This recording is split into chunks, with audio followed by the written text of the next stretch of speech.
मुनियों की पावन धरती, देश धर्म का नाता है। कहते सारे लोग यही हैं, गो हमारी माता है। जाग उठो ओ भारतवासी, जाग उठो ओ भारतवासी, गो पर छुरियां चलती हैं। बंद करो गो माँ की हत्या, सारी जनता कहती है। बंद करो गो माँ की हत्या, सारी जनता कहती है।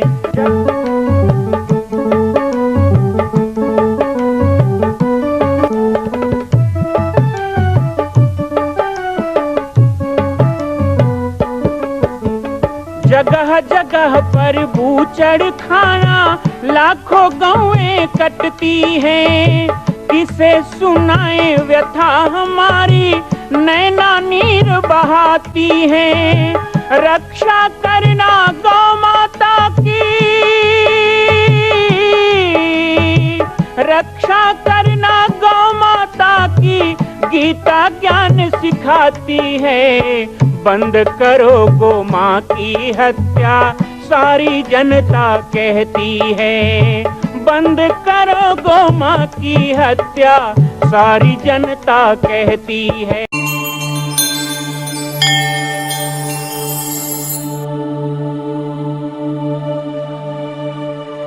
हाथी घोड़ा पाल की, जय कन्हैया लाल की। आप सभी को जन्माष्टमी पर्व की ढेर सारी शुभकामनाएं।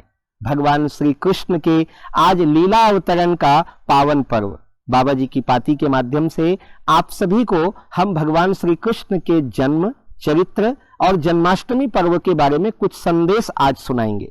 आप सभी को मैं आज जरूर कहूंगा कि अपने अपने घरों में श्री नंदलाल माखन चोर भगवान श्री कृष्ण की पूजा करें, उनका आयोजन करें, सुंदर झूला सजाएं, नन्हे मुन्ने बच्चों को भी गोपाल कृष्ण का श्रृंगार करा करके उन सब का खूब पूजन करें, तिलक गोरोचन करें।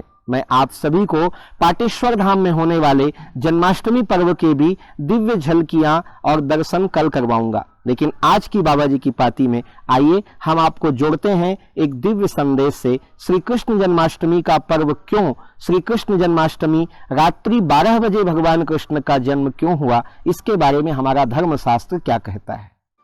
भगवान श्री कृष्ण का जन्म रात्रि में होता है और रात्रि कालीन बेला में श्री कृष्ण के जन्म और दिन के समय भगवान राम का जन्म, ये दोनों के जन्म की एक मीमांसा जो उपनिषदों में कही गई है, थोड़ा सा उस पर आज हम चर्चा करें।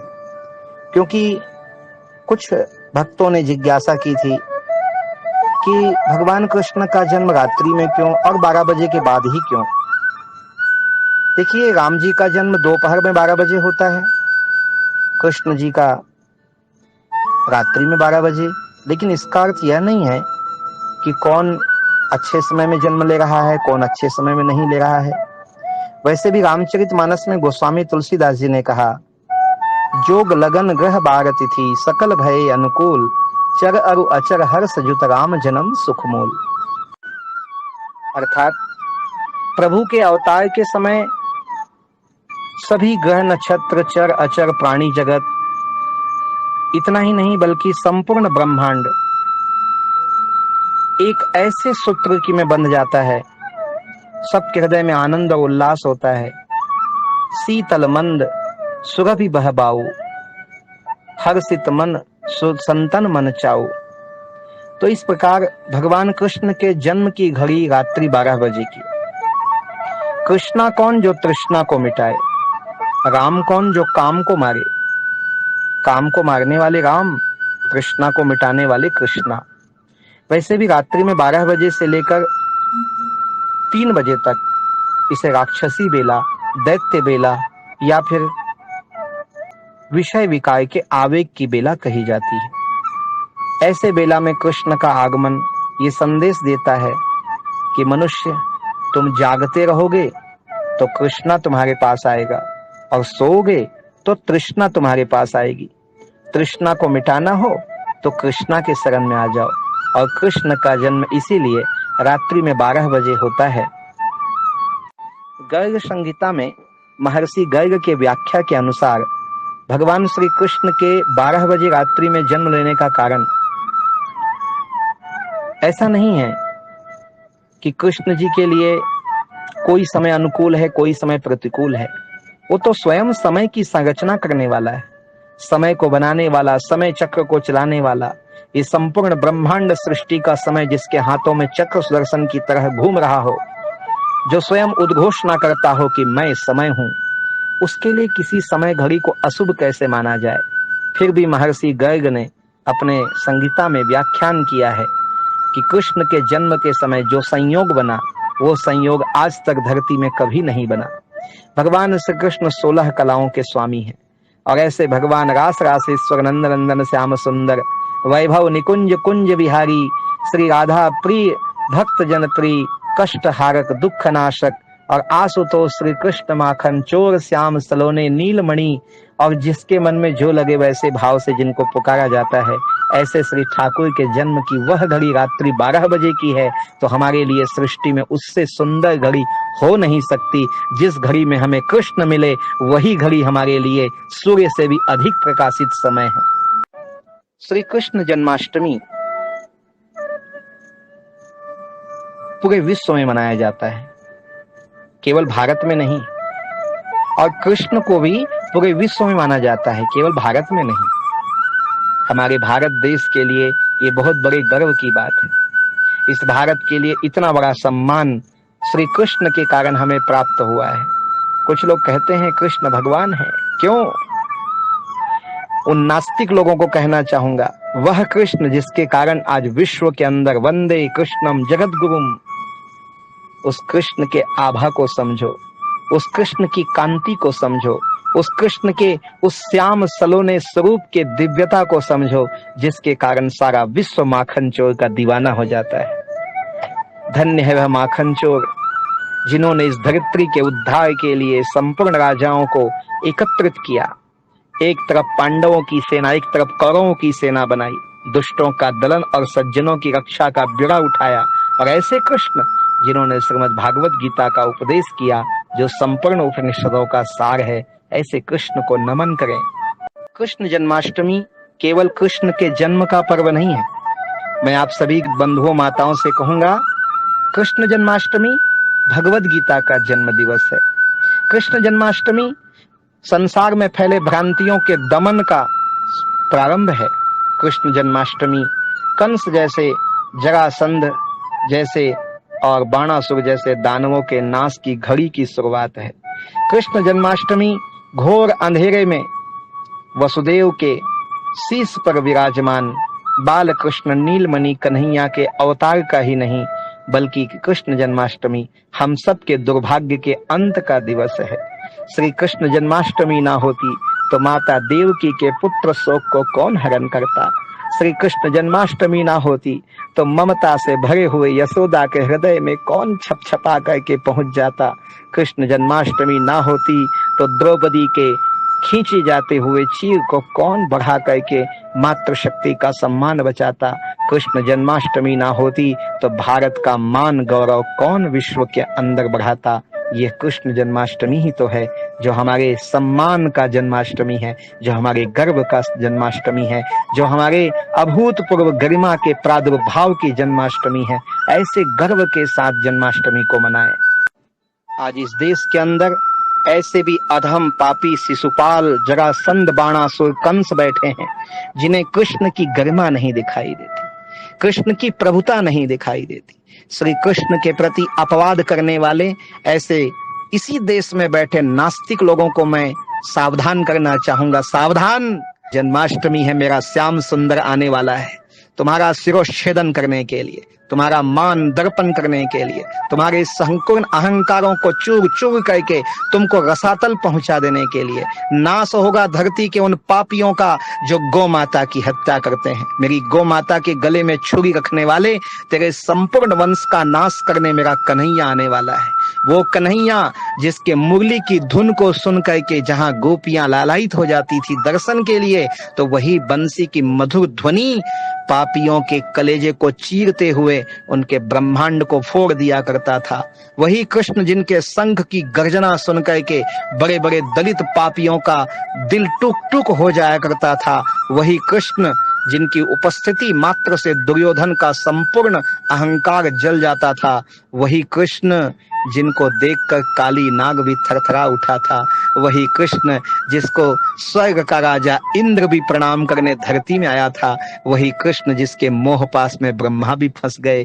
वो कृष्ण जिन्होंने शिव को बार बार नचाया। वह कृष्ण जो स्वयं विष्णु का अवतार होने के बाद भी विष्णु से भी अत्यंत प्रभावी और मनमोहक बने।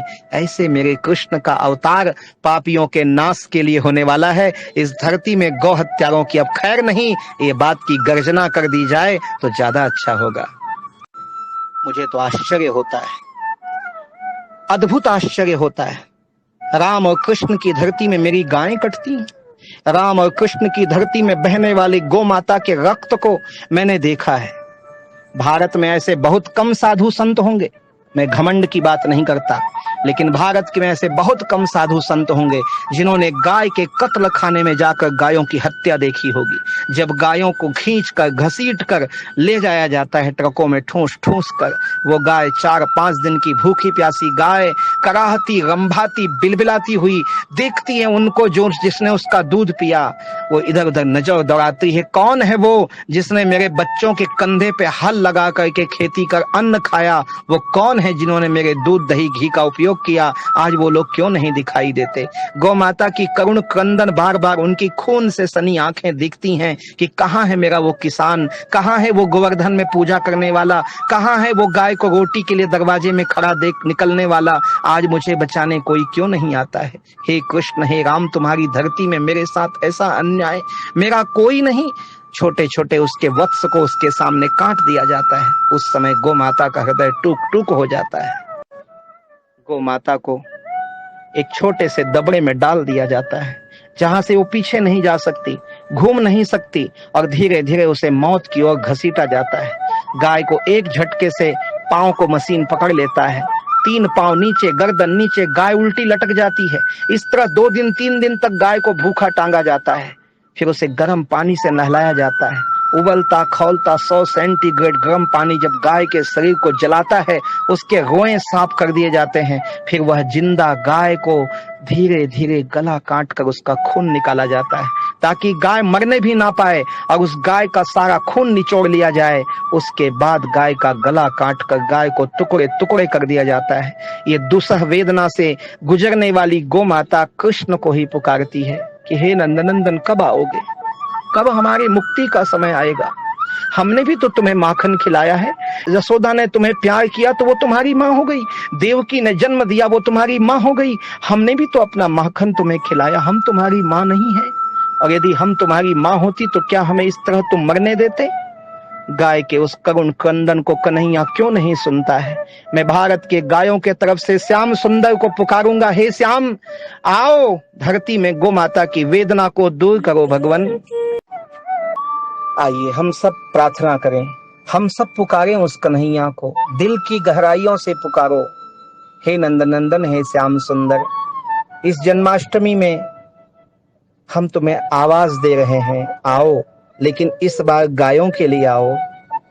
देश में राम मंदिर का निर्माण होने वाला है, धारा 370 हटी है, बहुत सारे काम हो गए, देश को एक हिंदू राजा मिला है मोदी जैसा।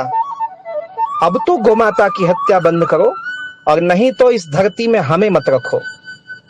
इस धरती में रह के क्या करें? कहते हैं जिस धरती में गौ माता का खून गिरे वहां किया जाने वाला पुण्य कार्य नष्ट हो जाता है। तो हे कन्हैया, क्यों ऐसे आताताइयों को तुम नाश नहीं करते? तुम चाहो तो क्या नहीं कर सकते नाथ?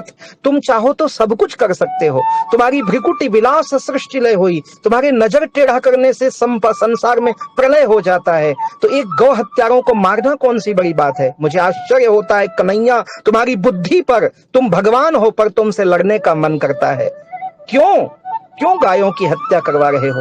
यदि तुम्हारी इच्छा के खिलाफ कुछ नहीं हो सकता तो क्या तुम्हारी इच्छा इसमें है कि गाय की हत्या हो?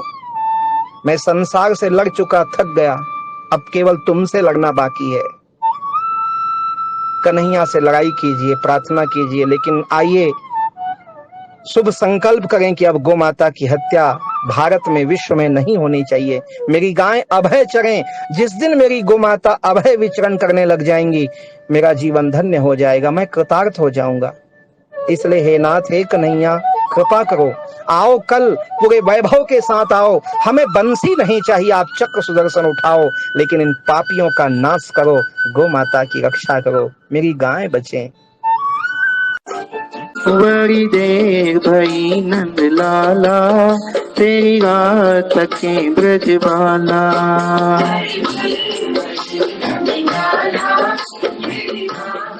श्री कृष्ण जन्माष्टमी के पावन संदेश और प्रतिवर्ष जन्माष्टमी में हमारे द्वारा गौ रक्षा का लिया जाने वाला संकल्प, इन्हीं को उद्धृत करते हुए आज श्री कृष्ण जन्माष्टमी के पावन पर्व पर आप सभी को पुनः शुभकामनाएं और बधाइयां देते हुए मैं अपनी आज की बाबा जी की पार्टी से विदा लूंगा।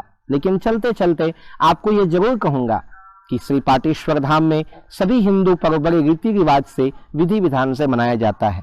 आपको कल जन्माष्टमी पर्व का बहुत सुंदर दृश्य दिखाया जाएगा। इसी कार्यक्रम में गीता पाठ भी आप सभी ने रविवार को श्रवण किया। गीता पाठ के बारे में प्रत्येक रविवार में अब जिज्ञासाएं आमंत्रित होंगी। श्री कृष्ण जन्माष्टमी में गीता का ज्ञान, इससे बड़ा उपहार क्या हो सकता है। भगवान श्री कृष्ण ने, वासुदेव योगेश्वर जगत गुरु श्री कृष्ण ने इस पूरे ब्रह्मांड को गीता ज्ञान देकर सदा सदा के लिए अपना ऋणी बना लिया।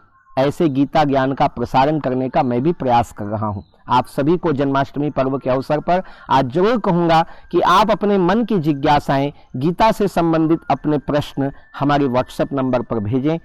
लिखकर, बोलकर या वीडियो बनाकर हम उसे सम्मिलित करेंगे प्रत्येक रविवार गीता पाठ कार्यक्रम में।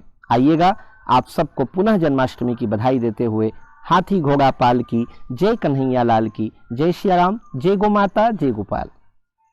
मां कौशल्या की पावन जन्मभूमि छत्तीसगढ़ प्रांत में बालोद जिला में स्थित है श्री सर्वसिद्ध शक्तिपीठ जामड़ी पाटेश्वर धाम।